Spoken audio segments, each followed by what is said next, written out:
The book of Leviticus, chapter 11. Clean and unclean food. The Lord said to Moses and Aaron, "Say to the Israelites, of all the animals that live on a land, these are the ones you may eat. You may eat any animal that has a divided hoof and that chews the cud.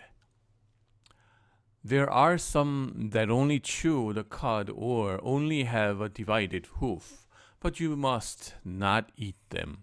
The camel, though it chews the cud, does not have a divided hoof. It is ceremonially unclean for you. The hyrax, though it chews the cud, does not have a divided hoof. It is unclean for you. The rabbit, though it chews the cud, does not have a divided hoof. It is unclean for you. And the pig, though it has a divided hoof, does not chew the cud. It is unclean for you. You must not eat their meat or touch their carcasses. They are the unclean for you. Of all the creatures living in the water of the seas and the streams, you may eat any that have fins and scales. But all creatures in the seas or streams that do not have fins and scales, whether among all the swarming things or among all the other living creatures in the water, you are to regard as unclean. And since you are to regard them as unclean, you must not eat their meat. You must regard their carcasses as unclean. Anything living in the water that does not have fins and scales is to be regarded as unclean by you. These are the birds you are to regard as unclean and not eat, because they are unclean: the eagle, the vulture, the black vulture, the red kite and kind of black kite, any kind of raven, the horned owl, the screech owl, the gull, any of hawk, the little owl, the cormorant, the great owl, the white owl, the desert owl, the osprey, the stork, any kind of heron, the hoop, and the bat. All flying insects that walk on all fours are to be regarded as unclean by you. There are, however, some flying insects that walk on all fours that you may eat. Those that have jointed legs for hopping on the ground, of these you may eat any kind of locust, katydid, cricket, or grasshopper. But all other flying insects that have 4 legs you are to regard as unclean. 4. You will make yourselves unclean by these. Whoever touches their carcasses will be unclean till evening. Whoever picks up one of their carcasses must wash their clothes, and they will be unclean till evening. Every animal that does not have a divided hoof or that does not chew the cud is unclean for you.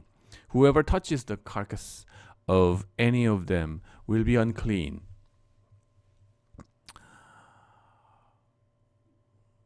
Of all the animals that walk on all fours, those that walk on their paws are unclean for you. Whoever touches their carcasses will be unclean till evening.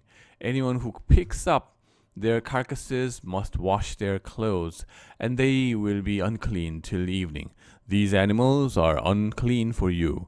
Of all of the animals that move along the ground, these are unclean for you: the weasel, the rat, any kind of great lizard, the gecko, the monitor lizard, the wall lizard, the skink, and the chameleon. Of all those that move along the ground, these are unclean for you. Whoever touches them when they are dead will be unclean till evening. When one of them dies and falls on that article, whatever its use, will be unclean, whether it is made of wood, cloth, hide or sackcloth, put it in water. It will be unclean till evening, and then it will be clean. If one of them falls into a clay pot, everything in it will be unclean, and you must break the pot. Any food you are allowed to eat that has come into contact with water from any such pot is unclean, and any liquid that is drunk from such a pot is unclean. Anything that one of their carcasses falls on becomes unclean. An oven or cooking pot must be broken up. They are unclean, and you are to regard them as unclean. A spring, however, or a cistern for collecting water remains unclean, but anyone who touches one of these carcasses is unclean. If a carcass falls on any seeds that are to be planted, they remain clean. But if water has been put on the seed and a carcass falls on it, it is unclean for you. If an animal that you are allowed to eat dies, anyone who touches its carcass will be unclean till evening. Anyone who eats from its carcass must wash their clothes, and they will be unclean till evening. Anyone who picks up the carcass must wash their clothes, and they will be unclean till evening. Every creature that moves along the ground is to be regarded as unclean. It is not to be eaten. You are not to eat any creature that moves along the ground, whether it moves on its belly or walks on all four or on many feet. It is unclean. Do not defile yourselves by any of these creatures. Do not make yourselves unclean by means of them, or be made unclean by them. I am the Lord your God. Consecrate yourselves and be holy, because I am holy. Do not make yourselves unclean by any creature that moves along the ground. I am the Lord who brought you up out of Egypt to be your God. Therefore, be holy, because I am holy. These are the regulations concerning animals, birds, every living thing that moves about in the water, and every creature that moves along the ground. You must distinguish between the clean and unclean, between living creatures that may be eaten and those that may not be eaten. Chapter 12, Purification after Childbirth. The Lord said to Moses, Say to the Israelites, a woman who becomes pregnant and gives birth to a son will be ceremonially unclean for 7 days, just as she is unclean during her monthly period. On the 8th day, the boy is to be circumcised. Then the woman must wait 33 days to be purified from her bleeding. She must not touch anything sacred or go to the sanctuary until the days of her purification are over. If she gives birth to a daughter for 2 weeks, the woman will be unclean, as during her period. Then she must wait 66 days to be purified from her bleeding. When the days of her purification for a son or daughter are over, she is to bring to the priest at the entrance to the tent of meeting a year-old lamb for a burnt offering, and a young pigeon or a dove for a sin offering. He shall offer them before the Lord to make atonement for her, and then she will be ceremonially clean from her flow of blood. These are the regulations for the woman who gives birth to a boy or a girl. But if you cannot afford a lamb, she is to bring 2 doves or 2 young pigeons, one for a burnt offering and the other for a sin offering. In this way, the priest will make atonement for her, and she will be clean. Regulations about defiling skin diseases. Chapter 13. The Lord said to Moses and Aaron, When anyone has a swelling or a rash or a shiny spot on their skin that may be a defiling skin disease, they must be brought to Aaron, the priest or to one of his sons who is a priest.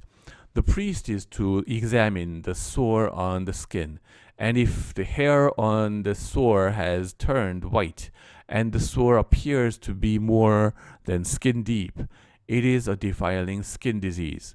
When the priest examines that person, he shall pronounce them ceremonially unclean. If the shiny spot, the skin is white, but does not appear to be more than skin deep, and the hair in it has not turned white, the priest is to isolate the affected person for 7 days. On the 7th day, the priest is to examine them, and if he sees that the sore is unchanged and has not spread in the skin, he is to isolate them for another 7 days. On the 7th day, the priest is to examine them again, and if the sore has faded and has not spread in the skin, the priest shall pronounce them clean. It is only a rash. They must wash their clothes, and they will be clean. But if the rash does spread in their skin after they have shown themselves to the priest to be pronounced clean, they must appear before the priest again. The priest is to examine that person, and if the rash has spread in the skin, he shall pronounce them unclean. It is a defiling skin disease. When anyone has a defiling skin disease, they must be brought to the priest. The priest is to examine them, and if there is a white swelling in the skin that has turned the hair white, and if there is raw flesh in the swelling, it is a chronic skin disease, and the priest shall pronounce them unclean. He is not to isolate them because they are already unclean. If the disease breaks out all over their skin again, and so far as the priest can see, it covers all the skin of the affected person from head to foot. Head to foot. The priest is to examine them, and if the disease has covered their whole body, he shall pronounce them clean.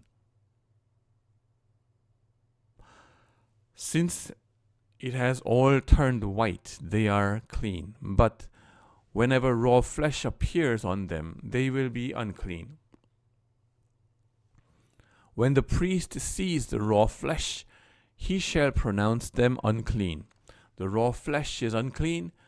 They have a defiling disease.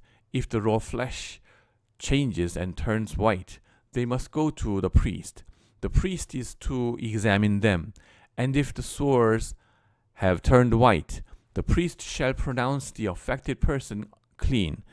Then they will be clean. When someone has a boil on their skin and it heals, and in the place where the boil was, a white swelling or reddish white spot appears, they must present themselves to the priest. The priest is to examine it, and if it appears to be more than skin deep, and their hair in it has turned white, the priest shall pronounce that the person unclean. It is a defiling skin disease that has broken out where the boil was.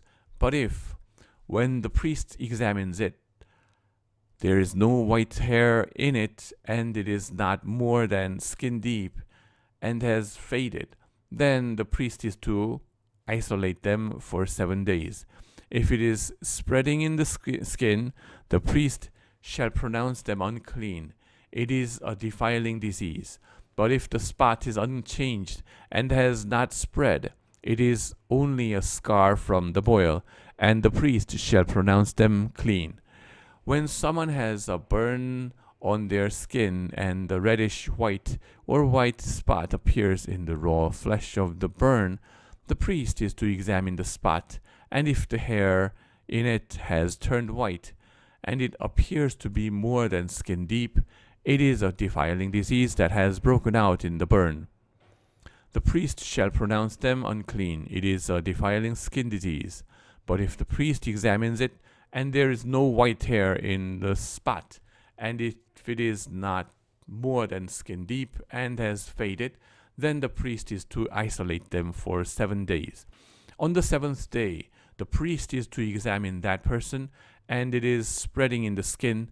The priest shall pronounce them unclean. It is a defiling skin disease. If, however, the spot is unchanged and has not spread in the skin but has faded, it is a swelling from the burn, and the priest shall pronounce them clean. It is only a scar from the burn. If a man or a woman has a sore on their head or chin, the priest is to examine the sore, and if it appears to be more than skin deep, and the hair in it is yellow and thin, the priest shall pronounce them unclean. It is a defiling skin disease on the head or chin. But if, when the priest examines the sore, it does not seem to be more than skin deep, and there is no black hair in it, then the priest is to isolate the affected person for 7 days. On the seventh day, the priest is to examine the sore, and if it has not spread and there is no yellow hair in it, and it does not appear to be more than skin deep, then the man or a woman must shave themselves except for the affected area, and the priest is to keep them isolated another 7 days. On the seventh day, the priest is to examine the sore, and if it has not spread in the skin and appears to be no more than skin deep, the priest shall pronounce them clean. They must wash their clothes, and they will be clean. But if the sore does spread in the skin after they are pronounced clean, the priest is to examine them, and if he finds that the sore has spread in the skin, he does not need to look for yellow hair. They are unclean. If, however, the sore is unchanged so far as the priest can see, and if black hair has grown in it, the affected person is healed. They are clean, and the priest shall pronounce them clean. When a man or a woman has white spot on the skin, the priest is to examine them, and if the spots are dull white, it is a harmless rash that has broken out on the skin. They are clean. A man who has not lost his hair and is bald is clean.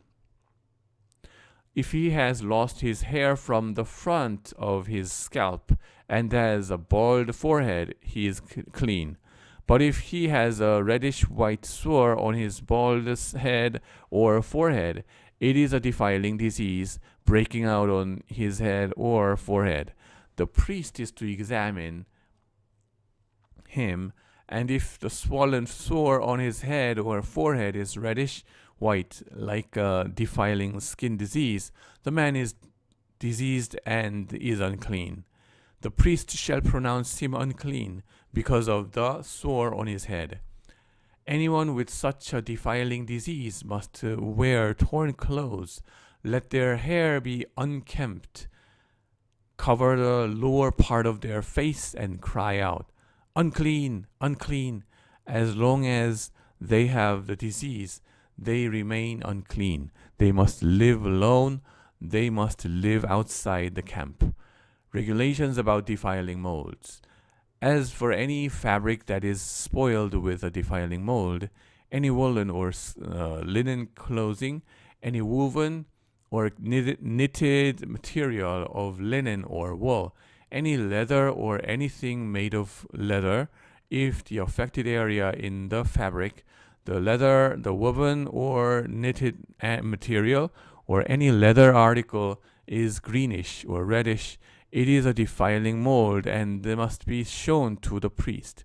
The priest is to examine the affected area and isolate the article for 7 days. On the seventh day, he is to examine it, and if the mold has spread in the fabric, the woven or knitted material, or the leather, whatever is used, it is a persistent defiling mold. The article is unclean. He must burn the fabric, the woven or knitted material, or wool or linen, or any leather article that has been spoiled.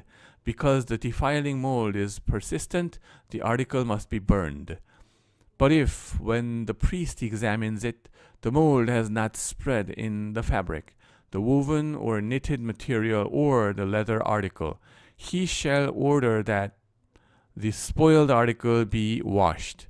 Then he is to isolate it for another 7 days. After the article has been washed, the priest is to examine it again, and if the mold has not changed its appearance, even though it has not spread, it is unclean.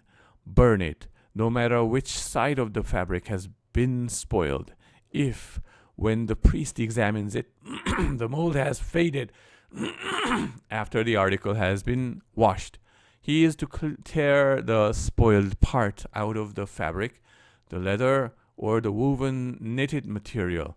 But if it reappears in the fabric, the woven or knitted material, or in the leather article, it is a spreading mold. Whatever has the mold must be burned. Any fabric, woven or knitted material, or any leather article that has been washed and is rid of the mold must be washed again. Then it will be clean. These are the regulations concerning defiling molds in woolen, linen clothing, woven or knitted material, or any leather article, for pronouncing them clean or unclean. Amen.